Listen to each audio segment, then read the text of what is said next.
Is the Neptune Apex Trident worth buying? Starts here, right now.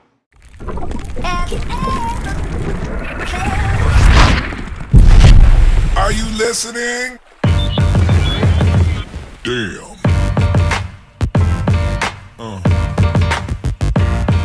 Yeah. All right, everybody, welcome back to the channel. Just want to, talk about this. The Trident, obviously, it's Apex, it's Neptune system, and they just released this a couple months back. I got mine. I've been running mine for about a week. The questions that I've gotten asked: one, is it worth the money? Two, how do you like it? What are your thoughts on it? So we're going to share those final thoughts at the end of this video. But first, I want to kick it over to Tom, talk to him at Florida Frag Swap. So we're going to listen to what Tom has to say, let him talk about the things about the Trident, and then I will give you my final thoughts at the end of this video. So if you guys don't know who Tom is, Tom works for Neptune, and he's a rep that goes to a lot of shows and represents the company as well. We're gonna go talk to Tom, and at the end of the video, I'll give you my final thoughts. So if you have any questions throughout the video, you might want to leave them in the comment section in case it's not, went over or something like that, some kind of concerns or anything. Let me know in the comment section down below. So let's roll. Well, we're set up here, Florida Frag Swap. Thanks to Josh, Pork Sandwich, for putting this all on. We're with our diamond vendor, Blue Seas Aquariums, over here in Sunrise. We got everything set up. Of course, everybody wants to know more about the Trident. We're a little over a month into release with the public. It's been very well received. Of course, very common question is, when can I get one? How can I get one? We do have one available today.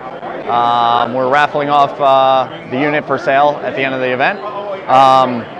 You got to just check in with your, preferred platinum diamond dealers. They are going out every day, and they are available online as well. Blue Seas has had a couple come in, and so far, like I said, really well received with the customer base. Give you a quick breakdown on how it works. There's not a lot to do with this unit. It was always designed from the get-go to be a forget it kind of device. So in terms of initial setup, you got 3 reagent bottles. It comes with 4. We call it a 30-day supply or a 1-month supply. It should actually last you quite a bit longer than that. Put the 3 bottles in. You have a sample line that goes into the tank. As you can see, we are using this unit here. And then you have another line that goes into the waste container. Power the unit up after you watch the setup video. So you go into your tasks. Everything is set up very easily to the tasks for the Trident.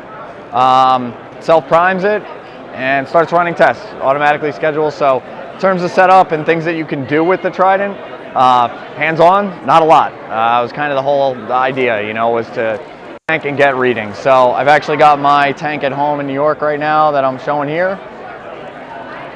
So I'd actually just switched out my first set of reagents since I've had mine. So even though I work here, I had to wait to get one too. So I understand everybody's sentiment there. You can see I'd actually calibrated about 2-3 days before I went. That's where those little jumps are in there. Calibration procedure is very simple. Comes with a known set of liquid. Take the sample line out of your tank, put it into the known solution.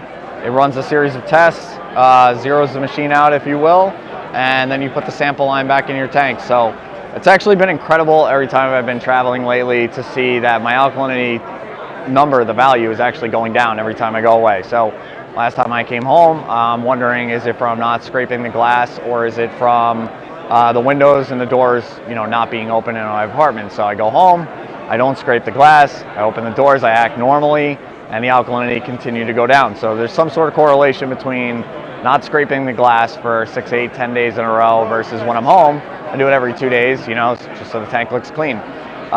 The dose is automatically making adjustments to keep those numbers in check. So historically in the past, I would go away and my alkalinity would slowly creep down. I'd come home.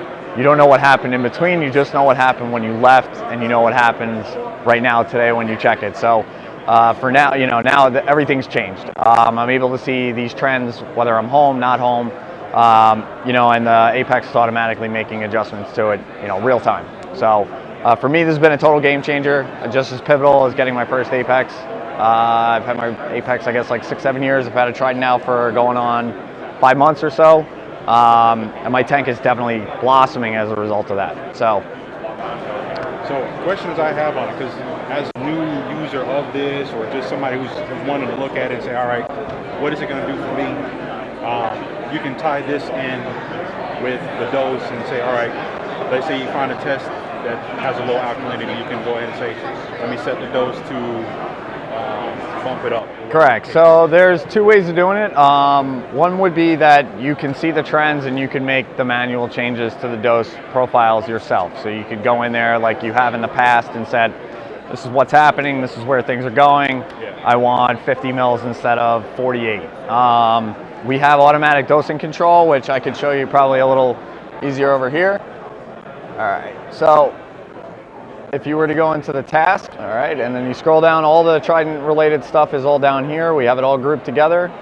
So you'd go to Trident controlled dosing, pop you up a quick warning here that you've at least been running the Trident for 7 days and that you have a good understanding of what you're about to do. All right. And this is for you to manually change the dosing on it and kind of override what it's doing. This would be if you want to automatically do it. So if you wanted to make the manual changes, I can go back to that real quick. But if you wanted to do it automatic, let's say you want to control your alk, you'd select the parameter, same as if you wanted to control your heater based on the temperature probe. Okay. All right, select the doser that you would be using to do that. So for me, that would be Trident 3A, 3B, technically all 4. This would be the name of your dose. You set the level that you want your DKH to be at. And the volume is how many mils per day. All right, and then we also have an automatic option to dose more during the photo period than at night. So you can basically have a bell chart, a bell curve of the dosing so that you can have a heavier photo period, dosing regimen. At the end, it'll give you a breakdown on what the minimum dose per day and the maximum dose, essentially the throttle that the dose is going to be allowed to automatically make adjustments on its own.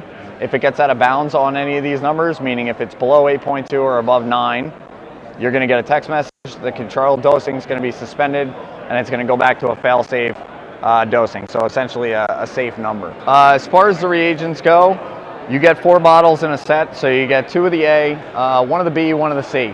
At the 30-day interval, you're going to switch out bottle A as you run 4 alkalinity tests every day, 2 calcium, 2 magnesium tests every day. I'm going to get back to that too.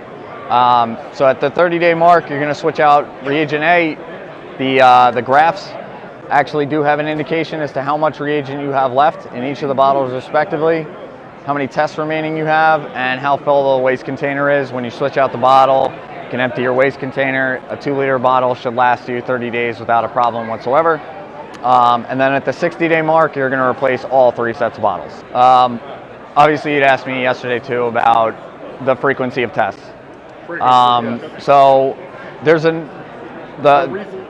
main reason that the unit needs to run this many tests every day is that it was always designed from the get-go to be a continuous real-time testing device. It was never designed to check your water and then hang out for 3 days and then check your water again. Beyond that, I think I've already seen with our user base that's out there, there's so much information that you get from having this frequency of tests as well, that it also adds a lot of validity and credibility to what you're seeing. If you want to control your doser, for example, and you only have 1 piece of information every day, especially if it's not at exactly the same time every day, that information may be missing a lot of other pieces of the puzzle. So when you have 4 pieces of data like I do on my tank, I get a pretty good 0.2, 0.3 swing in alkalinity from beginning to the end of the photo period every day. The Trident runs the test at exactly the same time every day. Anybody who checks their tank right now, who checks it by hand, if they're off by an hour, 2 hours, 3 hours, whatever, that information may not all fall in line because you're not having the same control and test. So the reagents and the device are designed to be used all the time. So if you don't run the device frequently, you could lose accuracy. It could hamper the productivity or the reliability of the device. So it was never designed from the beginning to periodically check your tank. It's designed to work all the time.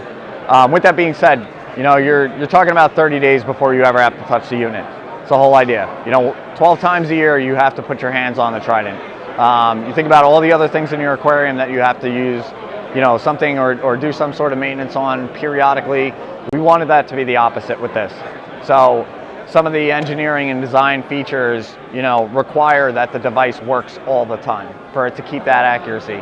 I think after anybody has one, that thought process immediately goes out the window, because the 4 tests a day are not overkill by any means. A lot of guys actually are running a lot more than 4 tests in the beginning when they first get it. You get very obsessed over the numbers. It's a whole lot of information and a learning, you know, tool that you didn't have before. Do you think that, that's a good point, obsess over numbers? Right. Do you think that that's a good thing, or that's going to be a bad thing for those individuals? Meaning, like, make these people really start chasing numbers. Right. So I think all aquarists want to chase consistency. So if I gave a prezo at Reef Smart, and it was about consistency. And I've done something along these lines hundreds of times. And the absolute number is less important than is that number staying steady. Now, if you get a trident and the numbers are bouncing all over the place, or what you perceive to be bouncing all over the place, well, your tank has been doing great, I suggest no corrective action whatsoever. Now, if you get a trident and your numbers are bouncing all over the place and your tank is a fighting nightmare, then yes, maybe this has finally, you know, helped you solve your problem. I was explaining when I first got mine that I was actually having alkalinity swings of, you know, 1.4 every single day from me cutting my dose at 10 o'clock at night and resuming at 3 a.m. That is a problem. That is why my corals are suffering, and I would not have figured that out unless I had stayed up till 3 a.m. and checked my alk. So, you know, is 8.5 the best alkalinity to keep a tank at, or 9.2? No, I don't think any of those things are necessarily the things to obsess over. What's important is that you're able to keep, you know, everything in check, and that day to day, week to week, these numbers remain the same. Corals thrive on consistency. It's always been that way. When I worked at a fish store, you know, a while back, people would bring their water in, and you would be baffled as to how toxic it was, and their tank was alive because it's been toxic for 4 years. So everything has adapted and somehow overcome these boundaries. So I think you can fight the fish tank, or you can run with how the fish tank works. Everybody's tank's different.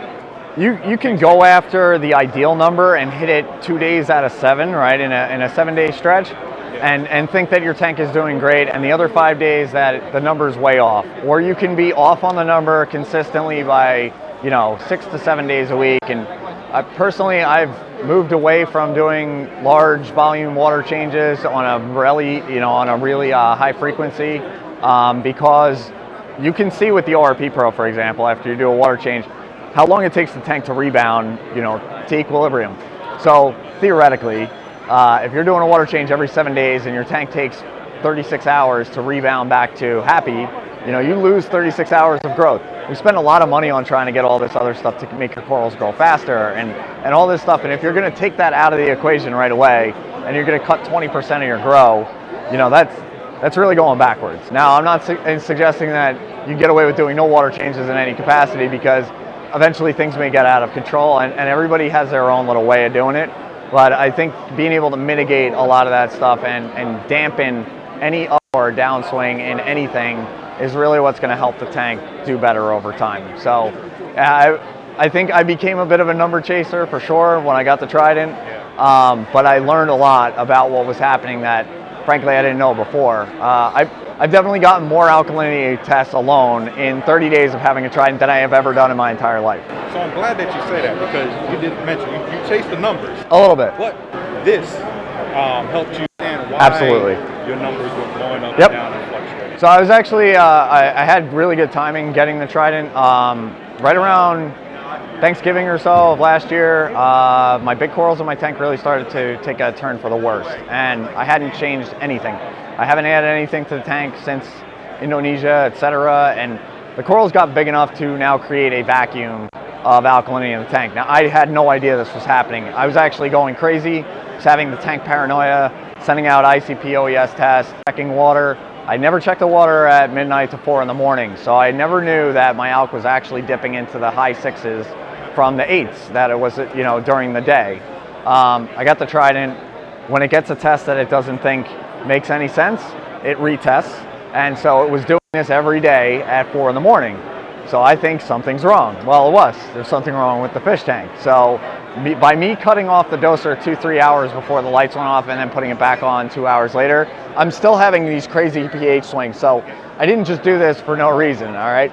My pH is always high in my tank. It's hard to probably see there, but right now my pH is between 8.37 and 8.54. All right, that's very high, as most people would say. So for me to solve the high pH problem, I stopped dosing halfway through the day. That solved the pH problem. Got away with that for a year and a half, right? All of a sudden, that became a problem. pH wasn't a problem, but a problem. The second I put the dosers back 24/7, 2 days after I got my trident, I ran the test every day. Or sorry, every hour. So I ran 24 tests in a day for 2 days straight, and you can just watch the number go bam, and just tank. Like it drops a whole DKH in like 3.5 hours, right? I have a 90-gallon tank. I don't have crazy expensive stuff, but proportionate to the water volume, it was enough to take up everything that was in there. Now, if I had a 500-gallon tank or a calcium reactor or whatever, I probably wouldn't have this issue, but you know, I have a pretty frail balance of available alk and everything in the water and corals. So they eventually got big enough to cause this problem. I lost a couple, but if I hadn't gotten the trident at that time, I was definitely disheartened with how the whole thing was going. I was very frustrated. Said I don't want to do an SPS tank again. And I was actually home. You know, I was home quite a bit. I couldn't figure out what the problem was. I've been doing this for a while, but I mean, you can be stumped by this kind of stuff. So, you know, I immediately connected the dots. I switched the doser back 24/7. I still get a little bit of an alk swing every day. So let me just get this chart loaded up here. So let's see if we can get that chart to load. Sorry, we're on the Verizon Jetpack here. So, So one of the problems I'm having when I'm doing my testing, I actually did one a couple days ago, is magnesium, and I'm using Saltwater. yep. Doing the test on the Saltwater, it looks like my magnesium is high, but I know that's not right because something's happening. Meaning in terms of the test kit versus. Yeah, versus the test kit versus what I know I'm doing. Okay. As far as replenishing magnesium. Yeah, I think you could use a whole lot of different test kits and get different results with everything. I think what distinguishes the trident in general is that it does the same thing every single day. It's a machine, takes a lot of the user error out.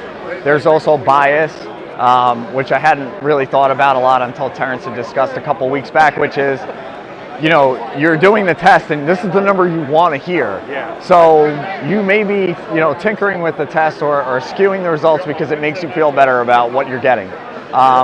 I can tell you, unless I've ever had a problem with a tank, I very rarely checked it because I don't do it every day, and I just don't.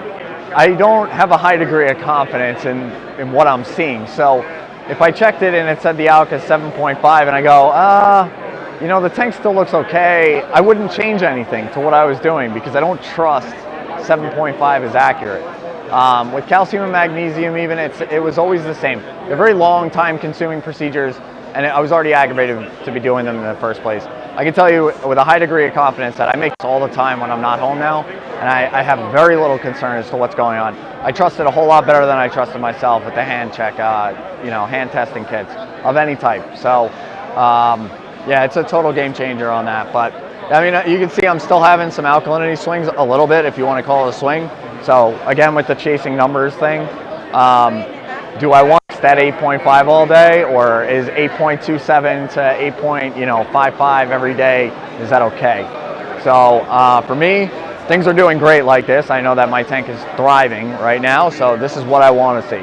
You know, to try to create that line to be totally flat, I don't know that that's beneficial, and I don't think anybody really knows that yet. You know, and I think that's where hobbyists, we as hobbyists have the issue, because like I said, when I got my Apex, I would see this graph. Right. You would see the ups Yep. and downs and ups and downs. And when folks say, oh, you need stability, you're thinking, okay, I need a flat line. A flat line. Not realizing that your tank's going to ebb and flow, it's going to go up and down. Right. A little bit is fine. Yep. Drastic numbers, that's Correct. what you want to look at. Correct. But I guess we really need to, as you know, YouTubers, vendors, folks in the hobby in general, just need to get a better understanding of what is stability versus you need to have a Glued. dead set Yep. Yep. number. So I mean, like, temperature is probably the easiest to relate with, you know, new hobbyists, because it's pretty clear cut that below 75 or above 82 are starting to get into the danger territory right there. You don't want that number. That doesn't necessarily mean that 75 to 82 and back to 75 every day is good. It may not mean death, right? But it may not mean that things are growing. So a funny thing that I found, I actually got fish like 2.5, 3 weeks ago, and the alkalinity crept up in the tank by like 0.3 that day. All I did was drip the fish in, didn't do anything else. Just by introducing the fish, the corals knew what was happening. They felt something going on. There's some sort of hormone reaction, and they paused their growing. So, you know, I think a lot of us think corals are either growing or they're dying, but they can be stagnant as well, the same way plants in the winter just hang out, right? So when you're having these fluctuations, it may just mean that you're losing growth rate. I think when you start this hobby, you want to keep fish alive, right? Then you want to get some corals, and usually, you know, you wisely buy inexpensive, easy to keep things, and you succeed in not killing them. That's usually the first victory, right? Then you want to get harder to keep corals, and then you get obsessed with trying to grow them faster. So there's a progression, I think, there. And there's a lot of middle ground between not killing things and getting things to grow. You know, you look at like the masters, like Sanjay, his tank just grows out of the top of the tank like in no time at all, and he's got things that he recommend, or that things that he does that would be the worst things to recommend to an entry-level hobbyist. You know, pound it with light, throw tons of food in, you know, all these things that for a new hobbyist would be a disaster. Yeah, you would nuke your tank. You would nuke your tank. I tried that once, and I was like, oh, I can do this. Yep. 6,500. Right. Yeah. Light works great for him, but you know, I think you need to look at the things that are critical to not extinguishing all life in your tank, or that you want to keep them to grow all the time. So I don't know that keeping things completely fixed and flat is going to promote things to grow faster. I don't think that we have all that information quite yet. I think actually a lot of these guys, you know, they grow corals for a living. It's what they pay their mortgage on. And I think a lot of them know a lot, but nobody knows everything. So I don't know that anybody has that answer. You know, is 8.5 glued at 8.5 really ideal, or is 8, you know, a little bit of a fluctuation? And then of course the whole conditioning always comes up kind of in conversation as well. But for me, you know, this is giving me all this information that I didn't have before. So it's great to have the information and be able to decide what to do with it. I think that's the most important thing. Yeah, and that's going to help everybody in the hobby is to understand what's going on with your tank to make an educated decision Exactly. on how to react. Exactly. Yep. Because a lot of times we have that knee-jerk reaction where it's, this coral died, I need to fix what's going on in the tank. Right. Maybe that coral wasn't happening. Right. That's a possibility. Yep. So being that this is now there, you can understand, okay, did I have an out spike, or did something happen that caused the alk spike? Yeah. Yeah. So there's definitely a lot of cause and effect, and it's crazy to see how little things like the alkalinity consumption related to how happy the corals are that day. You know, and so you can automatically see, you know, did your tank have a great day, or did it have an okay day, or did it have a really bad day, based on what happens there. So it's an expert level of understanding for sure. It really is. I mean, you mentioned putting the fish in. Yeah. Change your Yeah, I mean, I dripped 5 gallons of water out of the system. That's it. Nothing else. You know, and I put the fish in, and it wasn't a big change, but it went from, you know, 8.7 to 9, okay? But I dosed the same amount, and I dosed the same amount the next day. So if a normal person without a trident had just checked on Wednesday, dripped the fish in Thursday, and then checks on Sunday, he says, my alk's going up. It's not. You know, so they would have, and now it would have been doing this. So you're like always chasing this. Alkalinity dosing prior to having anything like this is a total guess and check method. You write things down, you try to remember all the things that happened in between, and you take your best guess to throw a dart at the wall and see if you can get it closer, and then you check again, and then you check again. It's cool because, like, you know, normally when you're doing other stuff to the tank, like, you're not doing this stuff too. So like you change carbon or drip a fish in, like you would never check the alk to see if it had an effect. You wouldn't do that because you've already used your time to do something else, first of all, and two, it's overkill, right? Yeah. But a lot of times, like, you're going to connect the dots on something that you may not have connected them on before. So, I mean, some of the obvious things, like Jim Walsh had pointed out, you know, okay, you go in there and you start fragging stuff or you bring new corals in, like, yeah, that's definitely going to take some sort of an effect. I think most new hobbyists would think, I brought new frags home, I need more alk. It's actually completely the opposite. You know, your corals are going to react in a, I don't know what's happening, I'm not sure I like it, I'm not going to grow today. So they can hibernate. That right there is mainly the reason I would love to have one of these, because if I add something in there, or if I make some changes, let's say I frag a coral, or I add new corals in, yep. You can then get the graph and the information showing what happened, what changed, yep. What did my interaction with the tank do to the stability. Frag one quarter or one coral, or like when I was fragging like half the tank. Yeah, yep. And see that consumption, because I had a big spike in consumption when I fragged so much at one time, which people don't realize. When you do that many frags, what's it going to do to the parameters? Because guess what? Everything wants to heal. Right. Everything this goes right into here, regeneration. you're going to be able to see, okay, hey, I can frag this many and only create this much of a spike. Exactly. Yeah. Yep.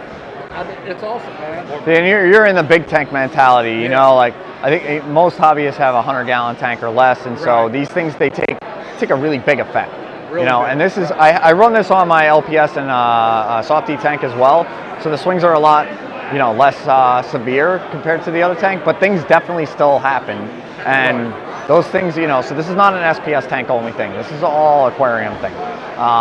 So it's incredible to get so much information that, you know, normally, like I said, I've never checked my alk more than 20 times in a year, maybe, at tops. Yeah, like, and I think that's a big stretch. Once in a great blue moon, I I just checked look a few at the days coral. ago, and I was like, oh, everything looks fine. Right. Alk was a little low. I was like, okay. And what time did you check it? You know, like, it's crazy to see an hour what that changes on, you know, even on my tank, right? That's And why I so, don't check it often, because I will be the one that looks at the numbers You'd be like, oh my God. and say, oh shoot, it changed. 7.4, I need to be up to 8. And then I'll start making adjustments, Right. come back the next day. and now it's 8.4, It's you know, 8.4, right. You're coming back down. No.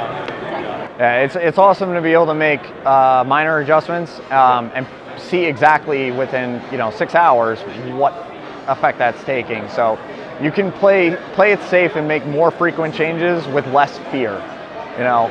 That's if you're doing it even all by hand. So I think a lot of, you know, hobbyists are definitely going to see the changes that, like doing water changes on the tank, what that effect that takes on the alkalinity too, because I mean there's a lot of like question marks with check the alk before you do the water change, check the alk after the water change, and then probably you want to check it again 24 hours later. It's a lot of work. And then the other thing, keep the tank. Of course. How's that going to affect? Yep. You know, if I just go in there to do regular maintenance, I'm scraping the glass Yep. or whatever, what did that have an effect on? Yeah, so for me, it's definitely having a huge effect. Not scraping the glass is a big factor. I don't know if it's from the stuff that's on the glass getting to the corals and affecting the consumption, or if it's actually, you know, the supplements that are stuck to the glass that I'm putting back into the tank.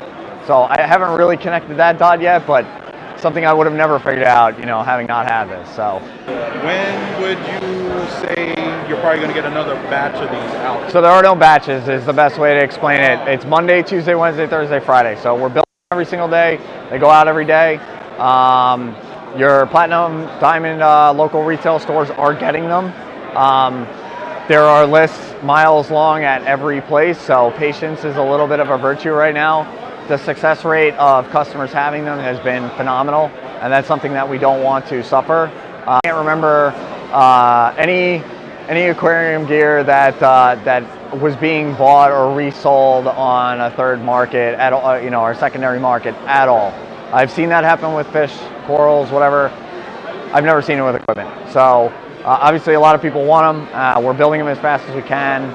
So you just got to check in with the store. Look, if you shop at your local store and you've been a loyal customer of theirs, you're going to get one from them. If you have never gone to your local store and you are an online shopper, you know, then you're not going to get one from your local store. So yeah, I mean, they are available, like I said, every week. Bulk Reef Supply started taking lists. Saltwateraquarium.com is getting them. Marine Depot, you know, all the major online outlets, the retail stores.